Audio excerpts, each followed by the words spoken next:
प्रणाम। Movie mistakes ऑपरेशन.com इस कार्यक्रम में आपका हार्दिक अभिनंदन, भद्र स्वागत।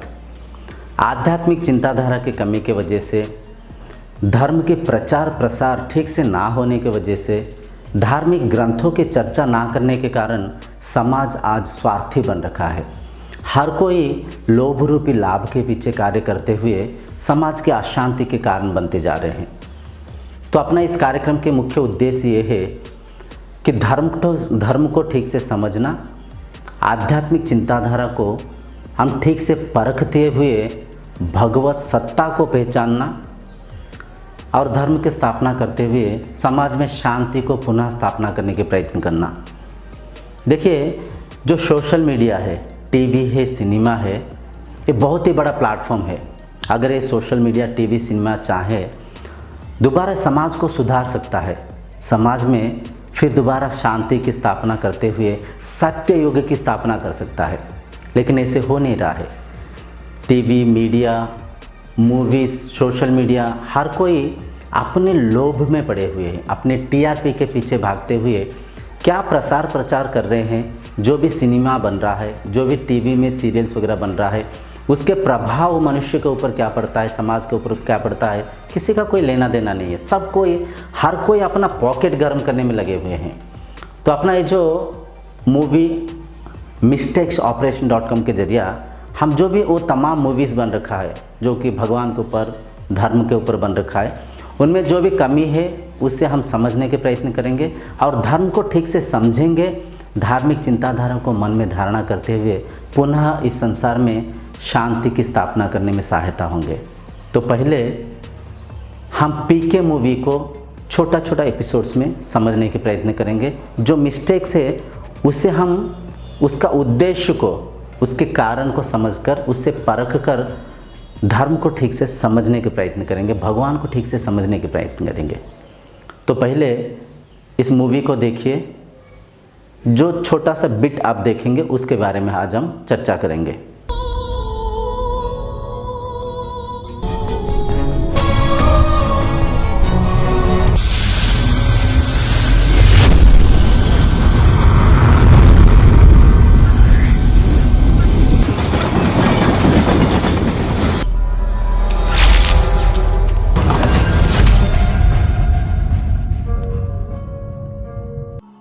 देखिए, इस एपिसोड में ये समझाने के प्रयत्न किया गया है कि संसार में बहुत सारा तारामंडल है। इस यूनिवर्स में कई सारा अपने पृथ्वी के जैसे और प्लैनेट्स है जहाँ पे कि और कई सारा जीव होने के चांसेस हो सकता है। हम एलियंस को जैसे खोज रहे थे, वैसे हो सकता है कि एलियन हमें खोजते हुए अपने इस धरती के ऊपर आ सकता है। इस कहानी को एलियन के द्वारा प्रस्तुत करने के प्रयत्न किया गया है। सच को समझिए, ये जो समग्र संसार दिखाई दे रहा है, ये संसार आपके अंदर है। अविद्या, अस्मिता से आप इस संसार में है सोच रहे हैं। देखिए, ये जो शरीर है, शरीर अन्नमय कोशा है। अन्न के द्वारा हम जो भी खाना खाए हैं, वो खाने के द्वारा शरीर का निर्माण हुआ है और खाना को खाते हुए, पानी को पीते हुए, प्रकृति के साथ ये जीवन के परिचालन करते हुए ये शरीर जीता है। शरीर को इंद्रियां परिचालन करते हैं। इंद्रियों की सहायता से शरीर संसार में परिचालन होता है।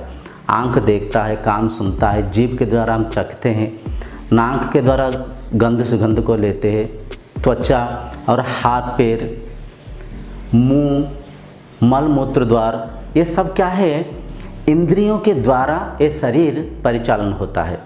इंद्रियों को मन नियंत्रण करता है और मन के विचारों को जो दृष्टा देख रहा है वो ब्रह्म शक्ति है, वो आत्मा शक्ति है, वो कॉन्शियस डिवाइन पावर है, अपना जो सच में स्वरूप वो है। ये संसार के जो भी माया खेल उस ब्रह्म शक्ति को आधार करके हो रहा है और वो एक है, एक ब्रह्म द्वितीय नास्ति। जो आत्मशक्ति है वो एक है, उसके स्तर में हम सब एक है। ये सच हमें आध्यात्मिकता ही समझाता है। ये संसार में कोई भी चीज़ की कमी नहीं है। भगवान इस संसार को हर चीज़ से परिपूर्ण रखे हैं, परंतु हम संसाधनों की हनन पतन करते हुए, मिस यूटिलाइज करते हुए हम इस प्लानेट को छोड़ के और कहीं पे जाके बसेरा करने के प्रयत्न करते हैं। वाकई ये सच है। आप ध्यान से इस समाज को, इस संसार को देखकर इस चीज़ की पता कर सकते हैं कि अपना जो नेसेसरी नीड्स है, जैसे कि पानी, खाना, वस्त्र, जगह, इसका कोई भी कमी नहीं है। हर चीज़ की भरपूर भंडार है ये संसार।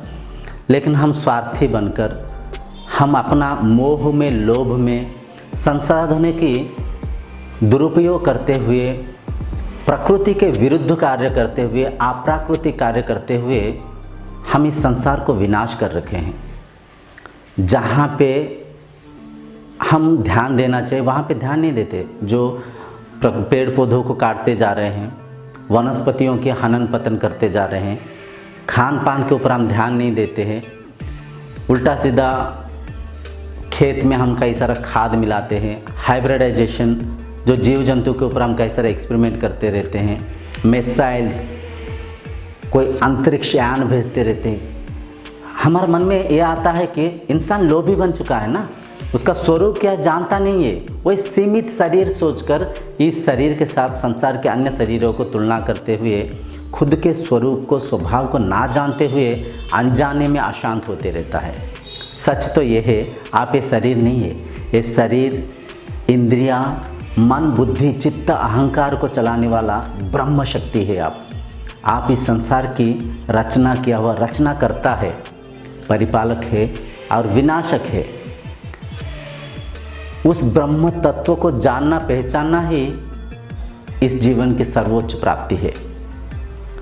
हम जो भी भौतिक कार्य करते हैं, जो भी भौतिक पूजा, भजन, ध्यान, मनन करते हैं, ये तमाम कार्यों के मुख्य उद्देश्य है हम स्वयं को जानना, पहचानना कि हमें लिमिटेड शरीर नहीं है, हम एनर्जी है, हम कॉन्शियसनेस है। अपना जो स्वरूप है ब्रह्म स्वरूप है, आत्म स्वरूप है। आत्मा रूपी हम इस शरीर को वस्त्र के रूप में धारण करके संसार में परिचालन होते हैं। तो इस ज्ञान के अभाव से इंसान स्वार्थी बनकर खुद को अलग, समाज के विभिन्न शरीरों को अलग मानते हुए कुछ बनने की, कुछ कर दिखाने की आशा अभिलाषा के साथ मन को बांधकर अनजाने में अशांत होते रहता है। देखिए, जो इस मूवी में बता रखा है कि साइंस काफ़ी तरक्की कर रहा है, साइंस काफ़ी खोज कर रहा है, हम कई सारे यान बना के इधर उधर जाते रहते हैं। देखिए, अगर डीपली आप ऑब्जर्व करेंगे, ये बात थोड़ा सा कड़वा लग सकता है। हम साइंस को मिसयूज कर रहे हैं, मिसयूटिलाइज कर रहे हैं। आज जो भी संसार के हनन पतन के कारण केवल साइंस है, केवल साइंस है।